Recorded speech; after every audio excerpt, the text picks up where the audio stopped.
dia a todos. Vou dividir um pouco com vocês a experiência com tomografia de impedância elétrica, né? Até gostaria que quem pudesse na plateia levantar a mão, quem já teve algum contato, pelo menos de visão, com a tomografia de impedância elétrica em algum momento. Levanta a mão para mim aqui, só para eu ter noção. Tá, desses que estão com a mão levantada, quantos já viram aplicar com o paciente à beira do leito? Ótimo, não, tá bom, só para eu ter uma noção aqui do público como é que tá. Bom, a tomografia de impedância elétrica, na verdade, é uma ferramenta de monitorização que a gente tem para os pacientes, como uma opção, né, de monitorização, com o objetivo da gente enxergar o que está acontecendo dentro do pulmão do paciente. Está lá fazendo terapia, fisioterapia respiratória, ou paciente de ventilação mecânica, ou ventilação não invasiva, o ar entra, né? Mas como é que esse ar se distribui dentro do pulmão? Como é que aqueles 300 ml que a gente coloca na ventilação mecânica está sendo distribuído para a região anterior, posterior, direita, esquerda? A gente fica um pouco às cegas ali à beira do leito com os nossos pacientes, né? Então, a tomografia de impedância elétrica, inicialmente... Era aí? Só para ir para frente, não está indo? Aqui. Agora foi. A tomografia de impedância elétrica, então, ela é uma ferramenta aí de monitorização à beira do leito, tá? Que utiliza uma... Opa, volta. Agora ele foi rápido demais. Utiliza uma cinta de eletrodos ao redor do tórax para conseguir avaliar essa distribuição da ventilação, através da emissão de uma corrente elétrica nesses eletrodos. E essa corrente elétrica é aplicada em um desses eletrodos e vai passando ao redor de todo o tórax do paciente. Tá? É uma cinta que fica bilateral, geralmente é uma única faixa, mas que representa uma grande parte da área do pulmão, então é bem representativo. Existem no mercado hoje 2 equipamentos, tá? Eu não tenho nenhum conflito de interesse direto com nenhuma dessas empresas, tá? Mas a gente tem o equipamento nacional, que é o Enlight da Timpel, tá? Que foi desenvolvido com o pessoal do grupo do Amato, junto com a Poli, e existe o modelo da Dräger, que é o Pulmovista. Tá? Ambos conseguem avaliar essa distribuição da ventilação, de como que o ar está entrando dentro do seu pulmão, como um primeiro objetivo de monitorização à beira do leito. O que diferencia entre uma e outra, na verdade, é um pouco como é colocada essa cinta no paciente, algum recurso adicional. O Pulmovista ele só pode ser associado, até o momento, aos ventiladores da Dräger, para conseguir captar informações da ventilação do paciente, enquanto que o modelo nacional, como ele tem um sensor de fluxo, eu consigo acoplar em qualquer ventilador, em qualquer paciente. Tá? Então, eu consigo usar essas informações ventilatórias, independente do ventilador utilizado. Qual que são as aplicações clínicas que a gente tem descrita na literatura, até numa revisão recente de 2018, em relação a que a gente poderia utilizar essa tomografia de impedância elétrica? Desde a própria distribuição da ventilação, conforme eu falei, como esse ar está se distribuindo dentro do pulmão do paciente. Tem questões de detecção de pneumotórax, que eu vou comentar com vocês. Recrutamento alveolar, ele consegue monitorizar essa ventilação durante o recrutamento. Ele não me informa se eu abri o pulmão, igual uma tomografia convencional, que a gente enxerga estruturas e consegue saber se eu reverti ou não. Fica mais como uma monitorização para ver como é que esse ar está melhorando a distribuição e se tem risco ou não de pneumotórax, junto com a ferramenta de detecção. Tá? Consegue ajudar a avaliar o colapso pulmonar, mas o colapso, a gente não coloca a impedância e me dá o colapso. Eu preciso, na verdade, numa titulação de PIP, ele vai me dando decrementar o colapso associado, e também a gente consegue avaliar a perfusão pulmonar dos pacientes. Mapa, ventilação, perfusão à beira do leito. Também é uma possibilidade, mas todos esses recursos, vamos pensar, softwares, no momento, só está disponível no modelo nacional da Timpel. Tá? A gente não tem eles todos no da Dräger. A Dräger ele ainda consegue ajudar a direcionar a escolha da PIP, mas não em relação à perfusão e nem detecção de pneumotórax. Só para vocês terem uma ideia, então aqui seria um paciente ventilando com tomografia de impedância elétrica. Então aqui me representa pulmão direito, pulmão esquerdo. Aqui o paciente deitado, então região do externo, tá? E aqui a região da coluna posterior. A gente consegue ver que cada vez que o paciente insufla, tem uma curva aqui de impedância elétrica, que eu gero uma maior variação de corrente elétrica dentro do tórax, porque o ar é um mau condutor de corrente elétrica. Como a gente aplica a corrente elétrica, tem o ar entrando, ele vê que tem muita corrente porque não passa, e consegue, num mapa específico da tomografia, gerar essa imagem e a gente acompanhar, ciclo a ciclo, essa variação do volume corrente. Quanto maior essa amplitude, maior o ar dentro do tórax do paciente, quanto menor, menor o volume. A linha de base, aqui embaixo, me representa o quanto de ar fica ao final da expiração. podemos dizer que seria representativo da CRF do nosso paciente. Então, se essa linha de base começa a subir, eu estou tendo aumento da CRF. Se a linha de base começa a descer, eu estou tendo perda de CRF, ou porque eu mexi parâmetro ventilatório, ou porque o paciente piorou ou melhorou durante a sua estratégia ventilatória. E ele me traz informações, né, da porcentagem, que nem aqui ele está ventilando com 266 ml.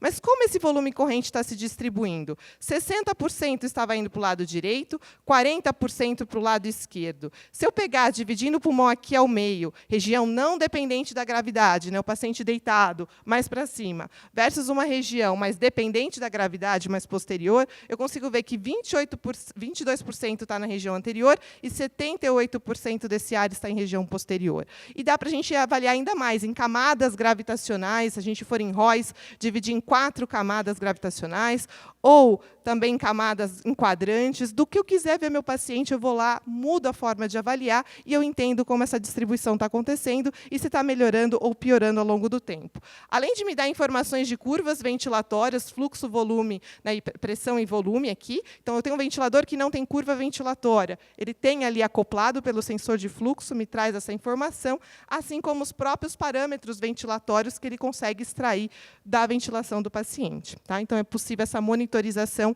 à beira do leito, para a gente enxergar melhor o que está acontecendo. Deixa eu só passar.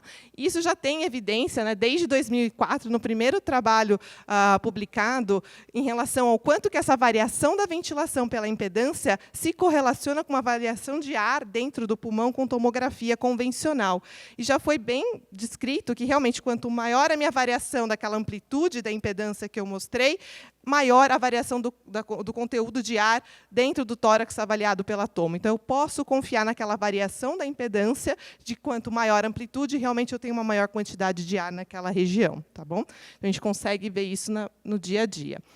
Uma coisa muito interessante é quando a gente utiliza estratégias, aqui no caso são 2 exemplos de estudos com catéter nasal de alto fluxo, para saber, comparando com catéter nasal convencional e o alto fluxo, se eu ganho CRF ou não ganho nesses pacientes. Aquela história tem um pequeno efeito PIP. Então, alguns trabalhos aqui... Opa, calma aí.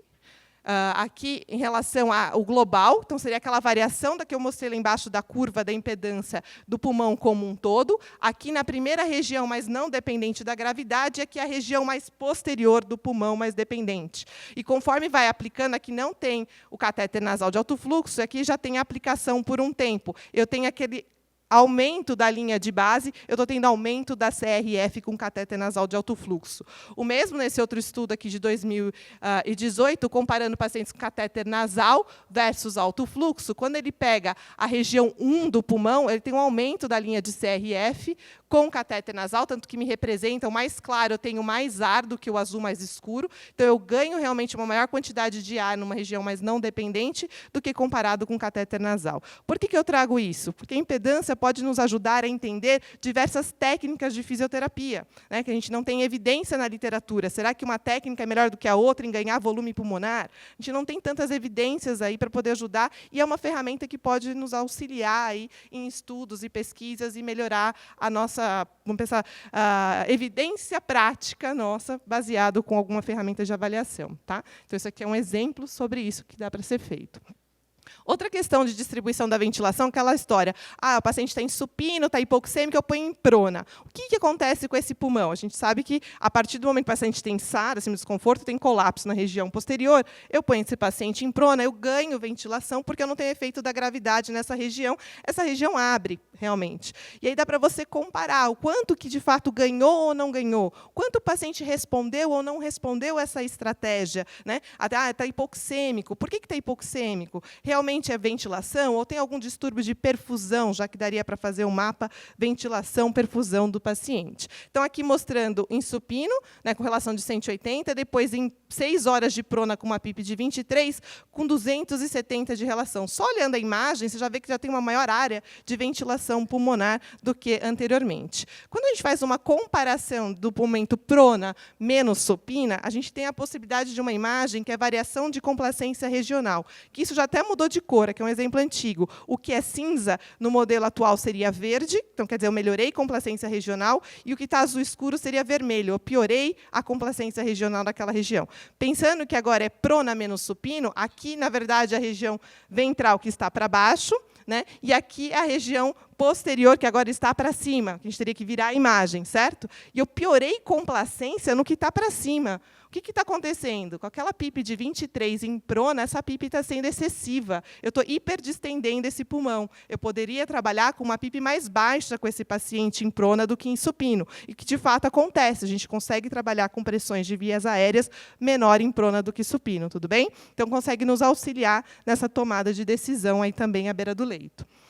Pneumotórax, que seria outra aplicabilidade de ferramenta. Existe uma ferramenta e você aciona um software de detecção de pneumotórax, mas, para ela funcionar, eu não posso ter pneumotórax previamente no paciente. Então, por exemplo, eu vou fazer um recrutamento alveolar. Tem risco de pneumotórax. Se eu tiver indicação de fazer com o paciente, o risco existe. Eu posso acionar essa ferramenta para que, se tiver qualquer variação de ar durante o processo, ele vai me dizer que apareceu um pneumotórax. Aqui é um exemplo, né? Então, eu tenho uma tomo, onde eu tenho ventilação direito e esquerdo, aqui 100 ml de ar induzido no modelo experimental de ar, mudando completamente o desenho, né, da ventilação desse paciente, e ele faz um mapa de variação da aeração, gerando quanto que perdeu de ventilação, e aí já me mostra esse ar que chegou numa área que não deveria. E aí a tela fica pneumotórax, pneumotórax. Então, você pode parar o que você está fazendo, por exemplo, um recrutamento, antes de gerar uma repercussão clínica no paciente e interromper o seu processo. Mas só lembrando que eu não devo ter o pneumotórax previamente para que essa ferramenta funcione. Tá?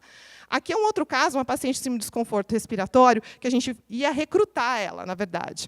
E aí colocou a impedância, uma paciente jovem, linfoma não Hodgkin, com uma baita desconforto. Quando a gente pôs a impedância, apareceu essa imagem com contrafase. Está vendo? Aqui na ESA aparece uma imagem. Essa imagem pode ser sugestiva de pneumotórax. Você vê que tem um achatamento aqui, ó, na hora que expande do pulmão esquerdo, como se algo estivesse dificultando essa expansão, mas pode ser uma constante de tempo exalatória diferente dessa região do pulmão. Então, às vezes, acontece com bolha de enfisema, acontece com cisto aéreo. Nesse caso, a paciente tinha um baita cisto aéreo, só que ela não tinha tomo para a gente saber. Se a gente não tivesse colocado a impedância e visto isso, que na hora a gente falou, será que é pneumotórax? Para tirar a dúvida, como a gente não tem o pré para comparar antes e depois, para a ferramenta funcionar, ultrassom. Ultrassom, a gente faz à beira do leito, eu consigo descartar um pneumotórax com ultrassom. No caso, a gente viu que não era pneumotórax, mas não quis arriscar, porque a gente não sabia se era uma baita bolha, que a gente não sabia que a paciente tinha, o que estava acontecendo. Ela fez uma tomo posteriormente e realmente tinha um baita cisto aéreo. Imagina se a gente colocasse essa paciente num recrutamento aéreo, a repercussão que isso poderia ter para a paciente. Né? Então, a gente já parou e mudou a nossa estratégia ali à beira do leito, baseada nessa informação. Aqui foi durante o recrutamento. O paciente estava recrutando e aparece a contrafase. Durante o recrutamento, pneumotórax.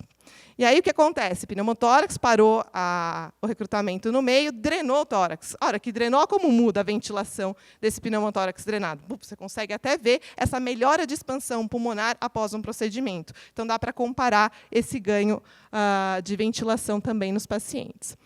Em relação a recrutamento e titulação de PIP, é um outro recurso possível que o modelo nacional tem para a gente poder utilizar, que foi realmente na verdade, para funcionar essa ferramenta, que é titulação de PIP, eu preciso recrutar o paciente previamente. Porque, como ele leva em consideração colapso e hiperdistensão, ele sempre vai levar o primeiro passo decremental como zero de colapso, independente de onde você começa. Então, se você não recruta, ele vai considerar como zero, e isso vai alterar toda a análise posterior dessa titulação de PIP. Então, eu preciso recrutar para usar essa ferramenta específica de colapso. E como é que ela funciona, né, especificamente? Ela leva em consideração que cada região do pulmão tem uma impedância, uma complacência regional diferente, coisa que complacência estática, que a gente faz à beira do leito, é uma complacência global. Eu não levo em consideração essas variações regionais, e sim, o desconforto respiratório é uma doença heterogênea. Né? Então, nem sempre dá certo. A gente precisa avaliar essas questões ponto a ponto. Cada região vai ter um ponto de melhor complacência, vocês podem ver, diferente, que seria o nível de PIP de melhor complacência. Cada região tem um ponto melhor. Uma PIP de 25 pode ser bom para a base e muito ruim para o ápice e hiperdistender. Então, como achar isso individualmente, a impedância consegue nos auxiliar com essa ferramenta. Aqui seria o mapa aqui do lado de hiperdistensão, então o que está branco está hiperdistendendo. O do lado direito seria o que aparecer em azul, está tendo colapso. E aqui é cada nível de PIP decremental. Então, 25, 23, 21. Já vendo que vai diminuindo a hiperdistensão, até que em um determinado momento começa a aparecer um azul, que é colapso. Ele me mostra a imagem, o local e a porcentagem de colapso. E a gente pode guiar a nossa estratégia buscando, após o recrutamento e essa titulação decremental, escolher uma PIP com o menor colapso possível, que fique abaixo de 5%, porque mais de 5% de colapso, a nossa relação PO2-FO2 está bem ruim, quer dizer, o paciente ainda mantém abaixo de 300, com pouca resposta. Então, você escolher uma PIP um pouco acima, mantém esse pulmão aberto, mas com melhor custo-benefício entre colapso e hiperdistensão para o seu paciente. Só que, como a gente teve que descer ao longo da titulação para ver que momento é esse, a gente colapsou, certo? Eu vou lá e coloco a minha PIP de 19, depois de abaixar até 9, direto? O que a gente teria que fazer antes de colocar nesse 19, que eu soube que é a PIP que mantém aberto? Recrutar novamente o paciente. Então, ele sempre vai recrutar pelo menos 2 vezes, tudo bem? Para aí depois eu colocar o que realmente está mantendo aberto. Mas ele consegue me trazer esse compromisso de colapso e hiperdistensão. Então, aqui seria, conforme a gente vai reduzindo a PIP de 25 para 5, o que ele vai me mostrando? Né? Uma redução da hiperdistensão ao longo da redução da PIP e um aumento de colapso. Tem um determinado momento que esses 2 pontos se cruzam, que seria o ponto de melhor compromisso entre colapso e hiperdistensão, que é onde a gente escolheria a PIP ideal. Olhando a curva de complacência, a gente vê que tem mais de um ponto de melhor complacência geral, global, que pode gerar confusão. Eu posso pôr uma PIP de mais ou a menos para o meu paciente. Então, eu conseguiria uma avaliação um pouco mais objetiva à beira do leito. Tá? Aqui um caso de paciente com transplante pulmonar bilateral por fibrose, chegou para a gente pós-transplante com uma relação de 170. Colocamos a impedância nesse paciente para dar uma olhada. A hora que a gente viu, tinha 78% no ápice e só 22% na base. Realmente, uma distribuição bem assimétrica dessa ventilação. A gente deu uma pressurizada não muito grande, mas fez. Depois, a titulação, aqui mostra, isso aqui, o mapa, isso é um PDF que você pode extrair do equipamento. Conforme a gente foi reduzindo a PIP, a gente viu que a PIP aqui seria entre 11, eu não ficaria tão na trave desse paciente, e como ficou depois que a gente mudou de 8 para 10 a PIP dele, para não ficar demais. Olha a melhora da distribuição da ventilação. Um pulmão recém-transplantado, eu ficar mantendo essa ventilação muito maior em região anterior, eu tenho o risco de hiperdistender demais e lesionar um pulmão novo. Né? Então, a gente melhorou essa distribuição, a PIP não foi muito alta, foi uma pequena pressurização onde eu consegui melhorar essa distribuição e diminuir a lesão que poderia estar sendo induzida pela ventilação. E quando a gente compara esse segundo momento com o primeiro, que é aquele mapa de variação de complacência que eu falei que mudou, o que é vermelho piorou a complacência regional, o que é verde melhorou, a gente vê que ele teve um grande ganho de complacência na região posterior e um pouco de perda na anterior, tem um pouquinho de hiperdistensão, mas aquela questão do compromisso, menor colapso e menor hiperdistensão, para uma melhor distribuição da ventilação do paciente. Aqui um outro caso de paciente com síndrome de desconforto por broncoaspiração, também uma relação de 93, aí recrutou, titulou a PIP em 11 e a relação foi para 217 nesse paciente. Aqui dá para ver no raio-x os eletrodos da cinta de impedância. Aqui aquele mapa de hiperdistensão do paciente, você vê que quase, depois de pressurizar, quase não apresentou colapso, porque ficou com uma PIP extremamente baixa. Aqui a curva dele também, né, de hiperdistensão e de colapso, então ficou com uma PIP bem baixinha, não precisou de uma PIP muito alta. E aqui o paciente, depois a gente tirar a impedância, ele já com uma fase acordando, que ainda não dava para ser estubado, deambulando, só para vocês verem a evolução clínica, né, em relação a esses pacientes. Aqui, depois ele estubado e foi de alta para casa. A gente ainda falta evidência clínica, né, de desfecho clínico do uso dessa ferramenta, porque é uma ferramenta de monitorização, tá, para auxiliar, mas só para mostrar um pouquinho do que a gente já tem aí em relação a isso. Aqui outro paciente de transplante unilateral, transplantou só um pulmão por fibrose e o outro não, que tinha uma distribuição super ruim. E aí você vê que quase não ventilava o pulmão que não transplantou. Como ventilar esse paciente pós-transplante? Geralmente a gente pode pensar em ventilação seletiva, né, separada ali para não hiperdistender muito o pulmão bom, mas ventilar adequadamente o transplantado, mas aqui no caso ele veio com ventilação convencional. Então, como ajustar os parâmetros para poder manter uma boa ventilação no que não transplantou, mas sem impactar no recém-transplantado? Então, a impedância também foi nos auxiliando aí em tomadas de decisão à beira do leito.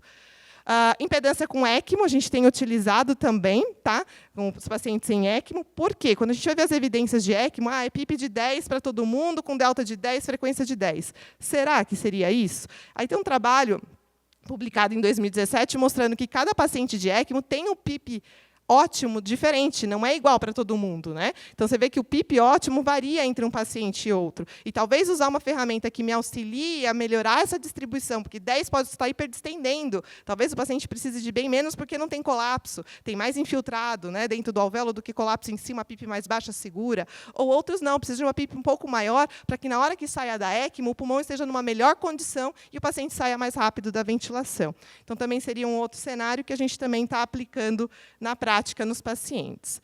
A perfusão pulmonar, que é outro, o mapa ventilação-perfusão, né? Com a impedância, então, a gente consegue ver a ventilação, né? Está vendo qual área ventila do pulmão, direito, esquerdo, anterior, superior, como é que está acontecendo.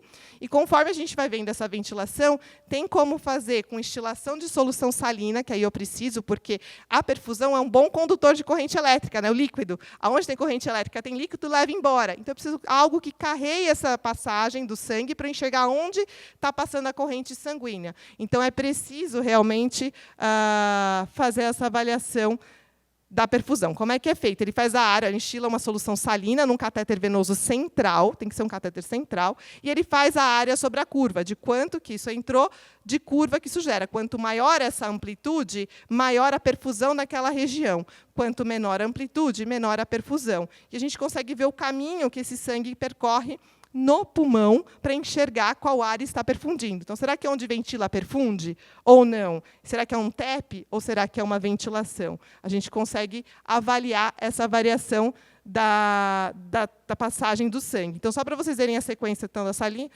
o átrio direito, que passava no caminho, desculpa. E aqui um último recurso.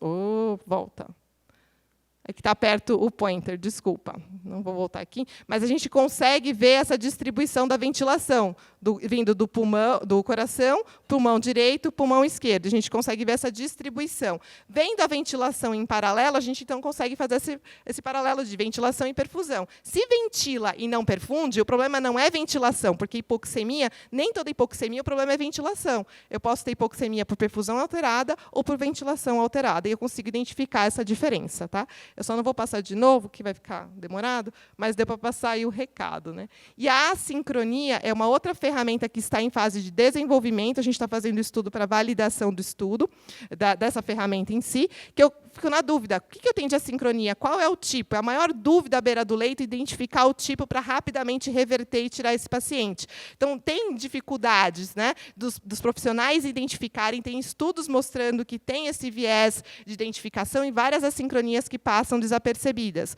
E aí a ferramenta a gente coloca lá no paciente, como ele analisa as curvas, ele me diz o índice de assincronia, que se é de 10% ou mais, eu tenho maior risco de mortalidade, mas ele me traz o tipo, quanto de ciclagem prematura, tardia, esforço perdido, o quanto de empilhamento de ar, que é o duplo disparo, que a gente aumenta o volume de ar dentro do pulmão por causa do duplo disparo, mas ele consegue me quantificar isso e avaliar à beira do leito. Mas essa ferramenta a gente ainda está em processo de validação clínica, então está mais para pesquisa, mas é o futuro que tem aí para a gente para poder auxiliar à beira do leito. Essas seriam as possibilidades de aplicação clínica da impedância que eu tinha para passar para vocês. Eu acho que é uma ferramenta que tem muito a nos ajudar em técnicas nossas de fisioterapia. E até para quem gosta de pesquisa, é uma ferramenta fácil, que não tem radiação, para poder avaliar esses desfechos ao longo do tempo ou de resposta terapêutica. Muito obrigada.